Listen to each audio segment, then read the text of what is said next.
Hey everyone, this is MOSFET, your simple tech news update. Starting off this week with some really intriguing DIY display technology. Maker James Brown has been working on his persistence of vision volumetric displays for a while, but recently he's boosted the resolution and added a plexiglass housing.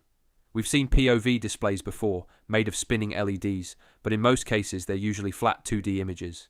James's version involves an LED matrix spinning at 600 revolutions per minute, adding depth into the image, so as you move around, the perspective on the image also changes, creating a hologram-like appearance. James continues to experiment with new things, and you can follow progress on his Mastodon account. Another curious project I saw recently was the Svalbard, an unusual keyboard designed to custom fit the user and be ergonomic to the extreme. Hackaday wrote an interesting article on the project, along with details on how typing on such a device works. You can see from the demonstration video that users can reach decent typing speeds by barely moving their hands. It's not cheap at $750, but for those who type all day, especially if you have RSI, it might be worth it. Moving over to robotics, and we're beginning to see more types of autonomous robots enter different industries. Dutch startup Monumental recently raised $25 million to scale their autonomous construction robots across Europe. The company has different robots that both lay brick and also autonomously carry them around construction sites. They're also adopting a new trend with their business strategy too. Instead of customers buying their robots, the startup is hired by contractors as a subcontractor in a kind of robots as a service model. Grain Weevil also takes this approach with their grain bin service robots. Farmers can hire the company to send their Weevil bots into large grain bins filled with corn and other foods in order to break up large clumps, something that apparently is a pretty dangerous job for humans. In similar workbot news, Dusty Robotics released the new version of their field printer robot last month.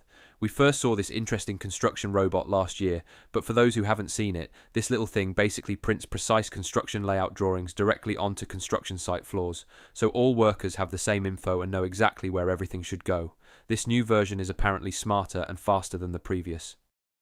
1X uploaded a new video a few weeks ago showing off their humanoid robots performing a range of tasks, stressing that everything included in the video is fully autonomous and not teleoperated like a lot of demonstrations we've seen, and that the video is running at normal speed.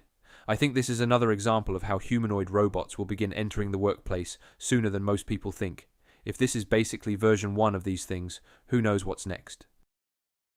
In robotics research news, and a team from ETH Zurich presented Pedipulate, learning-based control approach to enable manipulation skills with a quadruped robot's leg.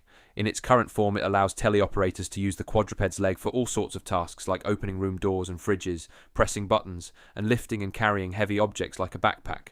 What's particularly impressive is how the system auto-balances and compensates with its weight distribution, even on slippery surfaces. Also remember that even though it's currently teleoperated, I imagine this method will serve as training data, so these robots will eventually be able to do all this stuff fully autonomously. Switching to flying machines, and we have a little update regarding the topic of electric VTOLs we've been seeing a lot of. Joby Aviation recently signed an exclusivity deal with the government of Dubai to bring their air taxi service to the Emirates for 6 years. Operations will begin next year, with the launch of full commercial air taxi operations going into 2026. If all goes to plan, I believe this will be one of the first to start actual customer-facing rides in the world, which is fast considering many of these companies only completed their first test flights last year. Sticking with aviation, and 2 airlines are trialling the use of augmented reality during flights. Through the month of February, more than 20 Hainan Airlines flights will incorporate the Rokid AR glasses, preloaded with several 3D offline movies, allowing passengers to enjoy a novel form of in-flight entertainment. Another airline, Beyond, will also be providing Apple Vision Pro headsets to their passengers for in-flight entertainment too. Moving to artificial intelligence, and outside of Google's interesting launch of Gemini last week, we have 2 new generative AI announcements. Stability AI showed an early preview of Stable Diffusion version 3 a few days ago. This latest iteration of the text-to-image generator is shaping up to be the most capable yet, and if any of their example images are anything to go by, the output quality continues to improve.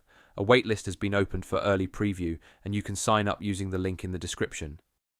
And ending this week, OpenAI also unveiled their impressive new text-to-video generative AI called Sora. There's not much to say other than this is nuts. Just think how far all of these new image and video generation models have come in just the last 2 years. It really does seem to be scaling exponentially, which is both exciting and a little scary. I mean, look at these videos generated using text prompts through Sora.